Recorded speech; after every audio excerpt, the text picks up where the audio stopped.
My favorite part, I'm sorry, of the last few minutes though, is that you've very kind of like diplomatically said, Bert's a fucking retard. Yeah, kind of. No, he's dumb that he doesn't know what cloying is. But look, but I mean, no, I'm saying, no, I'm literally saying that most people in the industry don't seem to understand that there's different audiences for different comedians. That's what I'm saying. Stop making offers. I'm not going to be saying no the rest of my life. By the way, just so you know, I have rejected everything he's ever his and then he'll be like, he goes, dude, you know we have the same audience, right? And I go, no, we fucking don't. No, we don't. He talked about his fucking cruise. His one of my friends growing up, his dad was one of these like outrageous dads like that. Right. And like I remember one of the first times that I'm hanging out with my friend at school, and then I go to his house, and his dad was like, "Are you here to see my little girl?" And I was like, what? And he doesn't have a little, it's his son. And I was like, yeah, because I didn't know yet. Right. And then he goes, he likes to, and then he had a cell phone, the old cell phone with the antenna that's permanently up. And he goes, here's my son. He's playing with his little dick. Like, but he's doing this in front of his son and his friends. Yes. We're howling as friends. We're teenagers. Yes. And my friend's like looking at me. He's like, are you amused? This is, this is my life. This is every day. And I was like, I go, yeah, dude, it's pretty fucking fantastic. I loved it. So the lady behind her, she had a conflict with the lady behind her because she was vaping. You're not supposed to vape at the show. Hey, here she goes. Can you not vape? Goes, can you not vape? And she's like, yeah, leave me alone. Yeah. It's super disrespectful. And now the dick comes out? No, she grabs his dick, but it doesn't come out. Oh, they didn't show that part. Now they asked her to leave. Her and the guy. He's grabbing his head. She's grabbing his dick the whole time. That is crazy. But it just reminded me of all the things in an audience where you're like, that's because that couple. This is the equivalent of, hey, can you keep it down? And they're like, I'm talking to my daughter right now. Like where they tell you what, and you're like, yeah, I don't care. De Niro. Again, the crowd's like, why would a non-friend be here at his birthday? Yeah. And I go, but I see his movies and I make a few roast jokes. So I go, hey, how did you prepare? You always prepare for your movies. How did you prepare for whatever movie it was? By looking in front of the mirror and apologizing to the audience for wasting our money? The crowd's like, whoa.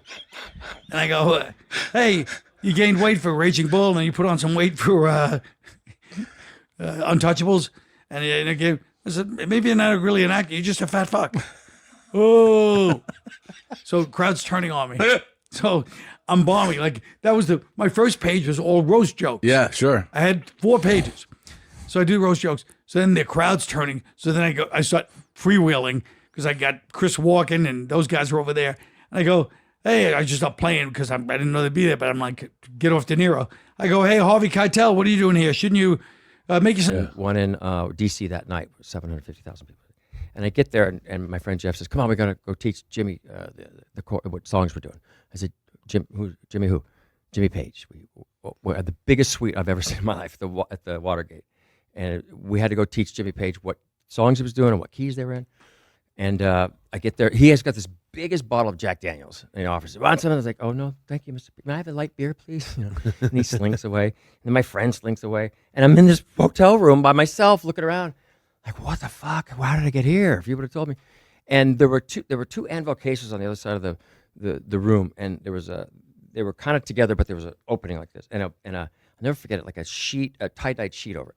And I sit next to it. I was in this big couch engulfs me, and all of a sudden, like a goth cuckoo clock, this girl pops out in between the cases, sees me, goes, bah! I go, fuck! Now I have it. I'm so grateful but I would have not had it if I didn't clean up. But people could see it on me, and you'd get drunk and then it would just be low-hanging fruit and just to satisfy this urge of loneliness or whatever it might be. And do you realize how many of us would settle for your low-hanging fruit? Like if I bet they'd throw some fucking heat towards my wife if I saw your low-hanging fruit. The one on the right. Dude, the one that slept with Tony Danza is still hot as fuck. Yeah, and she's got to be 60. She's still fucking hot. But see, like Terry, what's her name? Copley. Terry. Pull her up. She's beautiful today. She's beautiful today. That was the stuff that I discovered where I was like, I was writing about her and I was like, to that. I mean, the guy gave me a black eye because I heard that his girlfriend wanted to go out with me. And I swear, I wanted to dedicate the whole book to him And they said, no, you can't. I said, I wouldn't be where I'm at because every plateau that I hit, I was like, I'm going to show that. So I'm going to get on TV. I'm going to be the Beach Boys, and he's going to come, and my bodyguard's going to beat him up, And I eventually got over all that, and it's time, and I do wish I could see him again because I would thank him. I would say, yeah, I know. Yeah. I mean, I changed his name, but I would say, thank you. I mean, you really gave me this burst to succeed and show you that I was this and that, and I really thank you, and I'm going to be just good with that. You need those people in life. But then I would tell him, I dated that girl for about 3 years after, and she told me you were hung like a finch. So fuck off, asshole. I hope he's listening, that son of a bitch, cocksucker. I'm over it. But, She's going through this thing where it's we're rediscovering our relationship sexually, and it's been fucking insane. Have you ever been with a chick? Have you ever been with a chick where where all of a sudden you're like, whoa, this chick's fucking wild. And you're like, I don't know if I could stay with this forever. My wife just turned into that chick. Wow. And now I'm like, it's breathed a brand new fresh air of like, it's crazy because I was totally cool with it being meat and potatoes, right? Right. And all of a sudden we're eating Indian food. And I'm like, fuck, I didn't know how much I loved Indian food. Yeah. I still love meat and potatoes. Right. We still do meat and potatoes sometimes. Yeah. How often do you guys have that? Last night. Why We had didn't sex say- last night. why didn't say We're having it almost every day. No kidding. Yeah, it's crazy. Today? Jumbotron in there. I got Jordache jeans on, and my hair was all feathered like a dead crow. And I'm running, and I just make it backstage. The door slams. The girls are screaming, banging on the doors, and I'm like, out of breath. And all 5 of them just turned. The whole room's silent. And they turn and look at me like, "What the fuck?" And I'm like, They gave me a look like I was the weirdest, and they hung out with Manson. Like I was, that's how bad. And I was like, my heroes, I finally met him. But Mike Lev says, who's that? And my friend Jeff says, that's John Stamos. He's a drummer, great drummer. Oh, yeah? And he's on General Hospital. He says, do girls scream for him like that all the time? And he said, yeah. He goes, get him on stage. And I got up and played Barbara Ann, and it was like, I don't know. I'm sure you've had those moments if you would have told me moments. But like, but more, I felt like it was boom, man. I was like, fucking this, I don't ever want this to end. It was like the best sex. It's the name of your book. He's just not, he's like, I think the more famous I got, the more they've come back to him, where he's like, whoa. I wasn't addicted to speed. So there were diet pills, God damn it. And I quit them. I quit them cold turkey. I didn't even need any help. God damn it. And you took them too, God damn it. Remember that one Easter?